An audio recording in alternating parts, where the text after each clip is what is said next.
Stormont. Now, to mark the 80th anniversary of D-Day this summer, hundreds of knitters from around the world recreated 80 scenes from the operation, including the iconic beach landings. A lot of wool has been involved. It's called the longest yarn. It's been on display in Normandy for several months, but now it's back here in the UK. And John Maguire is in Nottinghamshire, where the exhibition opens this morning, as we can hear.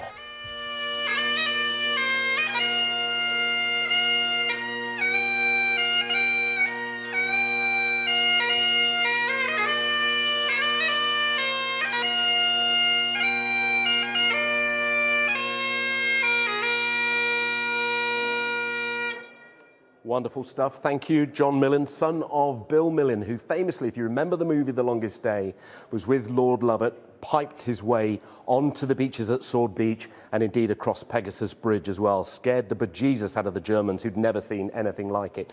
Some of those scenes are depicted in these incredible panels, 80 of them in total, that are now coming together in the UK for the very first time. It's been an extraordinary journey for the project. The design, the detail, the dedication involved in the 80 panels that make up The Longest Yarn are simply incredible. Each a metre long, they depict a scene from the epic D-Day movie The Longest Day. The number was chosen to mark 80 years since the Allied invasion of northern France, which was commemorated in June. Volunteers from around the world knitted and stitched uniforms, people and places in painstaking detail. Often, they had a personal reason for getting involved. My father lost his brother on D-Day on Omaha Beach, and we'd never really heard the story. No one from the family had ever been to Normandy before. We went to the American Cemetery and did a little ceremony, and it was so moving, so fabulous, so wonderful. In this house in Normandy, where German soldiers lived during the occupation, the final details were completed.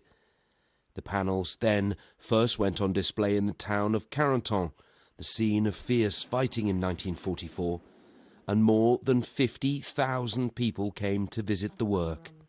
There are plans to exhibit The Longest Yarn in the United States, but first it's here in Nottinghamshire, a labour of love and a symbol of remembrance for all to witness. And it covers the entire story of D-Day, from the pre-planning, even from the German perspective, all the way through to the embarkation, storming of the beaches, the airborne operation, and the subsequent battle for Normandy as well. Tansy Forster, all your idea. Tell us where the inspiration came from, why you decided to do it. Well, basically, we've been living in Normandy for 23 years, and we've really got to know the local history. We're in living history all the time. And over the years, when we ran vacation rentals, we had numerous veterans stay with us and their families, and we helped them retrace their footsteps and what have you.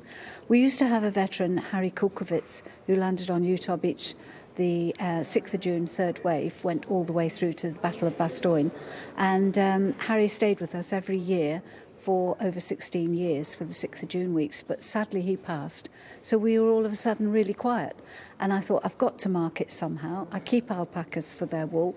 And so I knit, and I thought, well, I'll try one of these topper for my garden gate. The things that go on post boxes, yeah. Yep, and it's just gone absolutely bonkers, as you can see. Yeah. 80 metres, and it's just amazing. And everybody that volunteered, unbelievable. Fantastic. Bonkers and brilliant, I must say. Let's talk to some of those volunteers, to Diana, to Jenny and to Anne as well.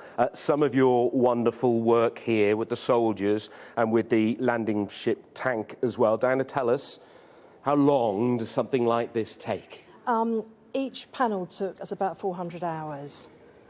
So we started in June and we took till October to do it. And each soldier was about 8 hours a soldier, and there's 55. And here's a rotten question for you, Jenny. What colour boots did the British soldiers wear in the Second World War? Okay, so they actually wore black boots, but when I was doing my original research, I thought it was brown, so we'd actually done the majority of the soldiers in brown boots, and then we had to change them when we realised it was wrong. But that gives you an idea, doesn't it, I think, of the dedication, the historical accuracy. And you had a historical advisor, didn't you? Yes, you had an advisor to help you out. Yes, exactly, and I think it was him that pointed out that we'd got it wrong. A costly mistake in many ways. And Anne, tell me about your work. I think, did you do some of the, what did you do, Pegasus Bridge? Pegasus Bridge, actually using Diana and Jenny's pattern for soldiers. Lots of bits to those, but our soldiers had berets, green berets for the commandos. And that took from December 23 through to February. But it's been so much bigger than that, really, and met more people, and it's just an incredible project to be involved in.